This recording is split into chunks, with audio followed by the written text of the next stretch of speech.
My name is Maud Adams. I was born into what seemed like a normal middle-class family in a quiet neighborhood. My parents, Mark and Laura Adams, were obsessed with early learning and child development. Our house was full of parenting books, and my mom was always talking about new ideas she had read. Laura, don't you think we're overdoing it a bit? I remember my dad asking one evening as my mom tried to teach me basic math. I was barely 4 years old. No, Mark. These are important years for development, Mom insisted, showing him another colorful flashcard. The books say we need to start early. Looking back, I laugh because, despite all their effort, I grew up just like any other kid. I sat up, walked, and talked right on time. Nothing extraordinary. But instead of accepting that kids develop at their own speed, my parents saw me as their first, failed experiment. Everything changed when my sister Sabrina was born. I was 4 years old then, and our house turned into a baby genius training center. Mom had taken special courses by then, determined to do things differently with Sabrina. The difference was clear. While I had regular toys, Sabrina had learning tools. While I had picture books, she had advanced materials to boost her thinking skills. Every little milestone she reached was celebrated. She said her first words early, walked sooner than most kids, and could solve puzzles meant for older children. My grandparents, Luke and Jenna Adams, lived nearby, and their house became my safe place. They treated Sabrina and me equally, always showing us the same love. I remember sitting on Grandma Jenna's lap when I was 5 as she read stories to both of us. Both of my granddaughters are perfect just the way they are, Grandma would say, giving us cookies. This always annoyed my mom, who would mutter about recognizing exceptional talent. Laura, Grandma once said firmly at a family dinner, children need love, not pressure. They're not experiments. Mom, you don't understand modern parenting, my dad replied, defending my mom. Sabrina shows real promise. We need to nurture that, Mom added. I sat there quietly, pushing peas around my plate, already understanding how my parents saw me. I was just the practice run, the rough draft, before my parents created their masterpiece. Elementary school was pretty normal for me. I wasn't the best student, but I wasn't the worst either. I made friends, did my homework, and enjoyed being a regular kid. My report cards were mostly BS with an occasional A, which I thought was fine. My parents, though, barely noticed them. Then Sabrina started school. Unlike me, who went to the local public school, she got special treatment. We've enrolled Sabrina in the Wellington Academy for Gifted Children, Mom announced proudly at dinner one night. They don't usually take kids so young, but they were impressed with her test scores. I almost choked on my milk. Wellington Academy was that fancy private school with a huge campus and an Olympic-sized pool. It cost more to go there than to buy a car. The spending didn't stop at tuition. Every time Sabrina complained about her schoolwork or threw a tantrum, our parents would solve it by buying her something. I don't want to do math today, Sabrina would whine. It's too hard. Tell you what, sweetie, Mom would say. If you finish your homework, we'll go to the toy store and get that new dollhouse you wanted. Sabrina quickly learned how to play this game. Soon, every little thing she did came with a reward. If I get an A on this test, can I have a new iPad? I'll do extra credit if you buy me those designer shoes. Meanwhile, I sat alone at the kitchen table, quietly doing my homework. No rewards, no special attention. Once, I got the highest score in my class on a science project. I built a solar system model and worked on it for weeks. When I showed it to Mom, she just nodded and said, "That's nice, honey." Oh, did you hear? Sabrina got into the advanced mathematics program. The final straw came when I was 14. I had just finished decorating my bedroom, the bigger of the 3 kids' rooms, with posters of my favorite bands and photos of me with my friends. It wasn't fancy, but it was my space, my sanctuary. One evening, Sabrina stomped into the living room where our parents were watching TV. "I want Maud's room," she demanded, hands on her hips. "Mine is too small for all my stuff, and I need more space for my study area." I looked up from my book, sure my parents would shut down this ridiculous request. But instead, Mom and Dad exchanged glances. "You know, that makes sense," Dad said. "Sabrina does have more equipment and educational materials. What? No, I protested. That's my room. I've had it since I was little. But they didn't listen. The very next day, while I was at school, they moved all my things into Sabrina's smaller room. When I got home, I found Sabrina already settled in my old room, her expensive desk sitting where my bed used to be. This is so unfair, I shouted, tears streaming down my face.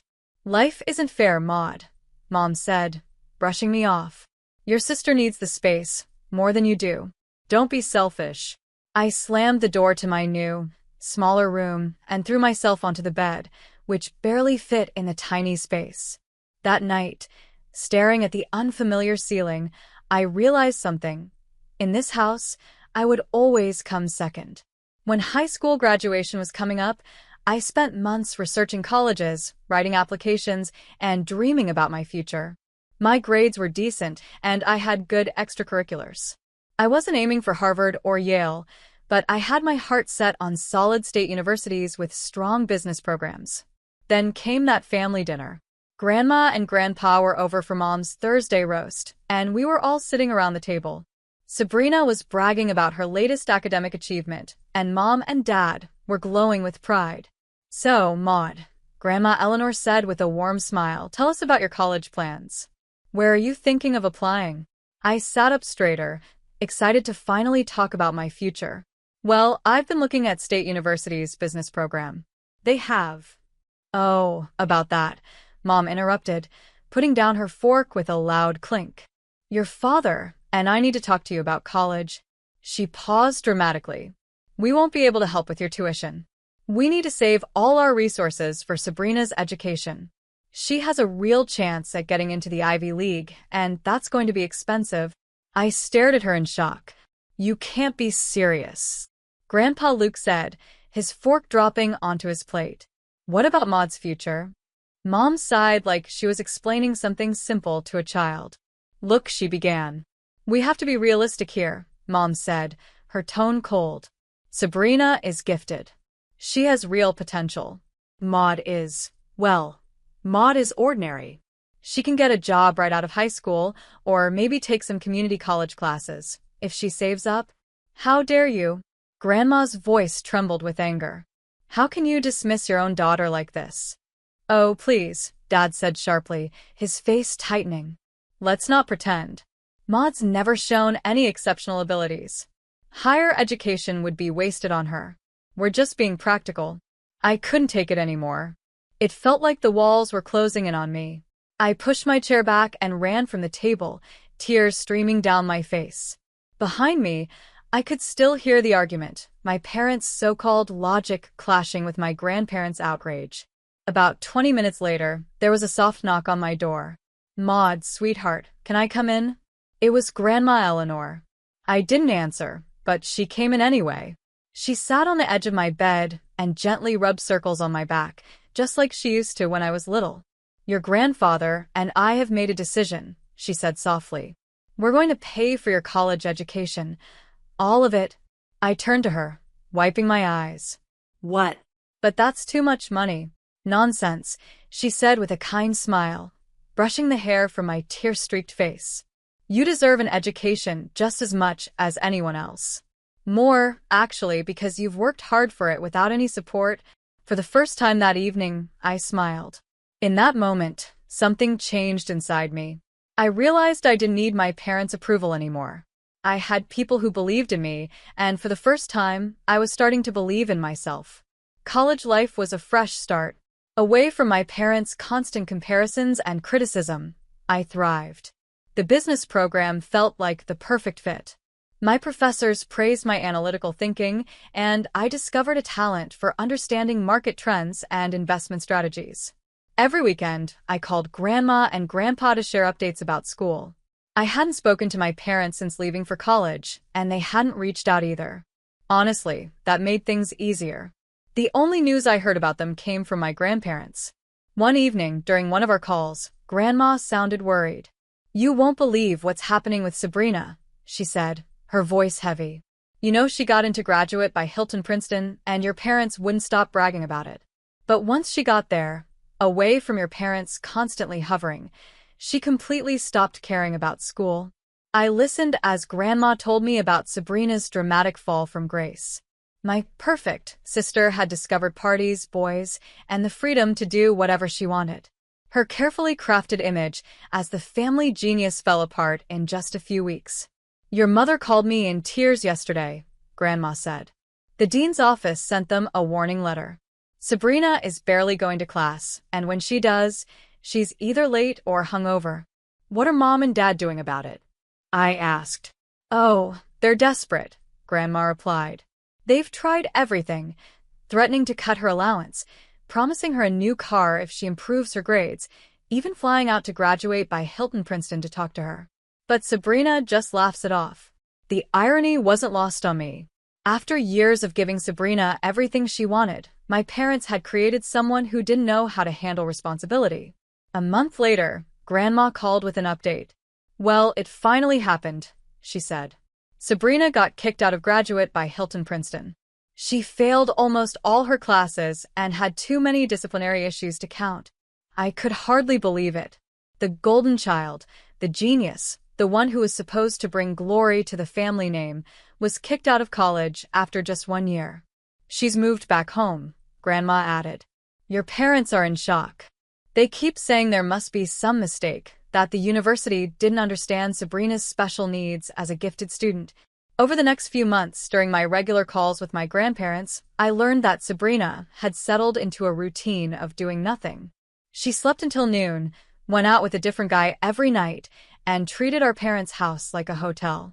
"Your father tried to get her to at least look for a job," Grandpa told me one day. "She told him that work was beneath someone of her intelligence."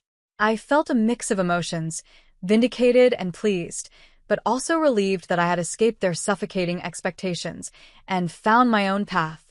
After I graduated, I landed a job as a junior investment analyst at Meridian Financial, one of the top firms in my hometown. Grandma and Grandpa insisted I stay with them until I got on my feet, and I gratefully accepted. The unexpected reunion with my parents happened one Monday morning at Marshall's grocery. I was comparing prices on organic tomatoes when I heard a familiar voice. "Maud, is that really you?" I turned to see my parents standing there. They looked older than I remembered. Mom was clutching her shopping cart like it was holding her up. "We've missed you so much," Dad said, his voice unusually soft. "Why don't you come over for dinner sometime?" Part of me wanted to say no, to remind them of how they had treated me years ago. But curiosity got the better of me. "Sure," I said. When I said yes to dinner, I didn't expect how strange it would feel. The house and dining room table were the same, but everything else felt different. My parents couldn't stop talking about my job. An investment analyst at such a prestigious firm, Mom kept saying. "We're so proud of you, honey. Bill Walton told me they only hire the best and brightest at Meridian." Sabrina sat quietly, gripping her fork so tightly her knuckles turned white. She had just quit her third retail job that year. Over the next few years, I worked my way up at Meridian. Each promotion brought new responsibilities, and I handled them all. My parents started inviting me to regular family dinners, and I went sometimes, keeping a polite but cautious distance. Sabrina, meanwhile, kept bouncing between jobs and long stretches of unemployment, never leaving our parents' house. She'd work as a waitress for a few months, then quit, claiming it was beneath her. She'd try being a receptionist, but leave because it was too boring. Everything shifted again during one family dinner. Sabrina burst through the front door with a tall, well-dressed man in his 40s trailing behind her. "Everyone, this is Olivier," she said triumphantly. "My boyfriend." Olivier was polite and well-spoken. It was clear he came from money. Sabrina spent the whole evening throwing smug looks my way. "See," she finally said during dinner, her voice dripping with satisfaction. "I bet you didn't expect me to find someone before you did, Miss Career Woman." I just shrugged and took another bite of Mom's pot roast. Sabrina's attempt to get under my skin felt childish, especially given how far I'd come. My parents, however, were completely charmed by Olivier.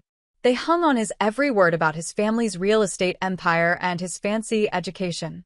When Olivier left, promising to take Sabrina to an expensive restaurant the following weekend, Mom pulled me aside. "Isn't it wonderful?" she whispered excitedly. Olivier comes from such a good family. They own half the commercial properties downtown. Sabrina's finally found her path to success. I didn't bother pointing out that dating a rich man wasn't exactly a career. Some things never change. The turning point in my career at Meridian came when I spotted a huge error in one of our major investment portfolios. The senior analysts had missed a pattern of high-risk investments that could have cost our clients millions. I stayed up 4 nights in a row analyzing data and preparing a detailed report. At an emergency meeting I called, our CEO, Mr. Felix, looked at me with genuine admiration. "Miss Adams, this is remarkable," he said. "How did you catch this?" "I noticed inconsistencies in the risk assessment models," I explained. I explained my findings to the team. "If we move these investments now, we can not only avoid losses but also increase returns by 9%. My strategy worked even better than I expected. Within 7 months, the restructured portfolio showed a 12% increase in returns. Clients were thrilled, and Meridian's reputation soared. Building on that success, I developed a new investment algorithm to spot opportunities in emerging markets before our competitors. Then came the day that changed everything. I was called into the boardroom, expecting a regular meeting. "Maud," Mr. Felix began, "we're creating a new position, investment director. We want you to fill it." I almost dropped my coffee cup. Investment director? That would mean I'd oversee all investment strategies for the firm. A huge promotion, skipping several career steps. The first people I called were Grandma and Grandpa. They were overjoyed and so proud of me. At our next family dinner, I shared the news with my parents. To my surprise, they were genuinely excited. "This calls for a celebration," Mom declared.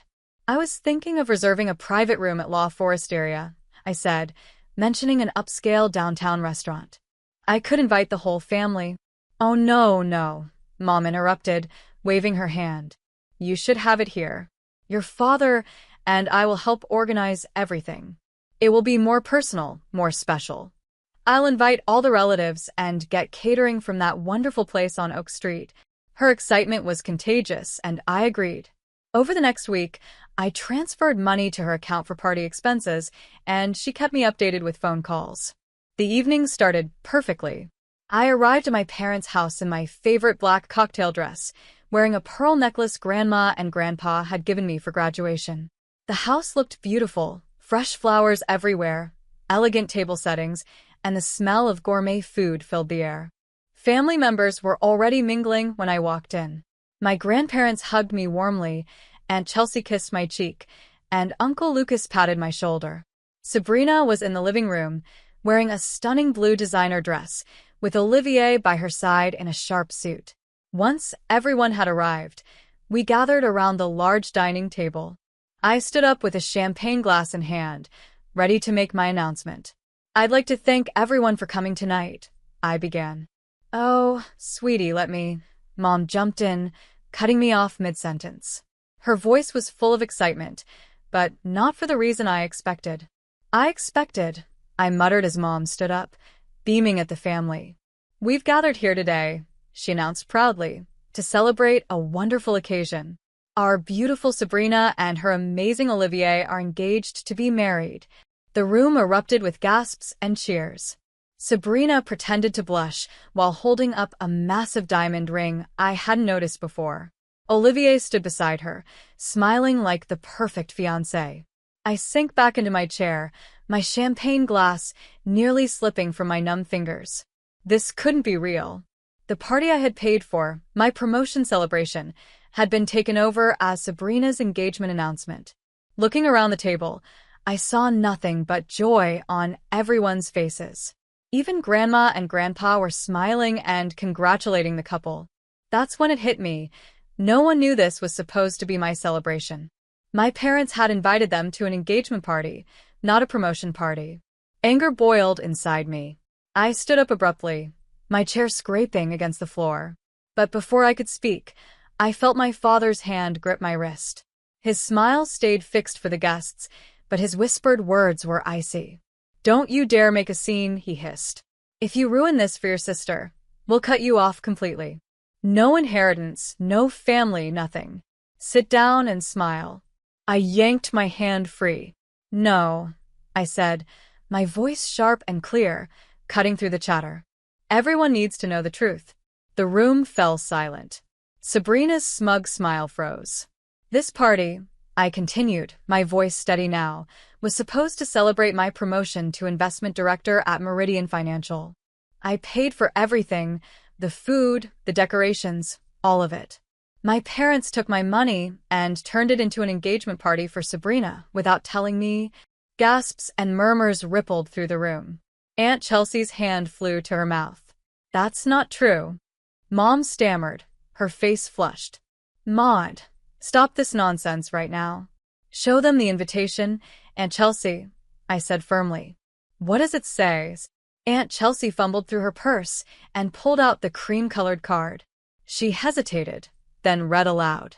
It says, "Join us in celebrating the engagement of Sabrina Adams and Olivier Martinez."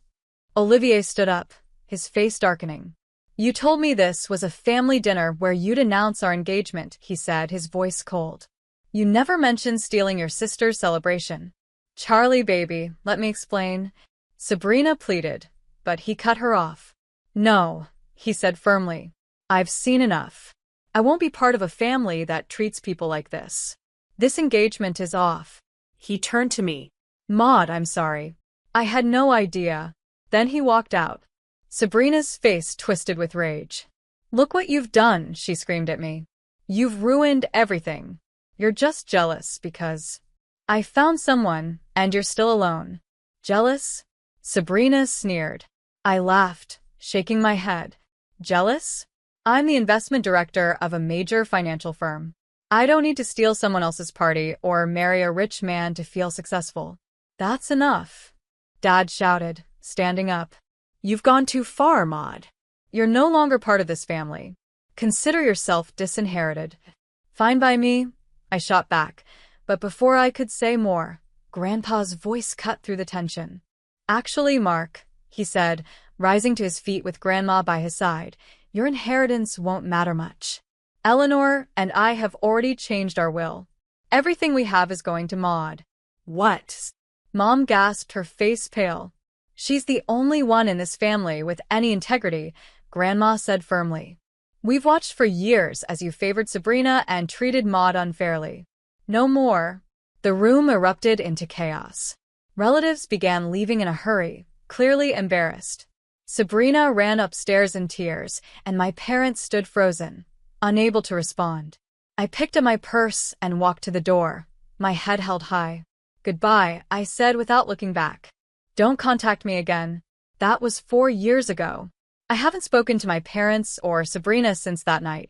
From what I've heard through the grapevine, Sabrina still lives at home, bitter about losing Olivier and his money. My parents tried reaching out a couple of times, but I blocked their numbers. My grandparents, though, have remained my rock. We have dinner together every Thursday, and they're prouder of me than my parents ever were. Sometimes I think about that night and realize it was the best thing that could have happened. It freed me from seeking approval from people who were never going to give it.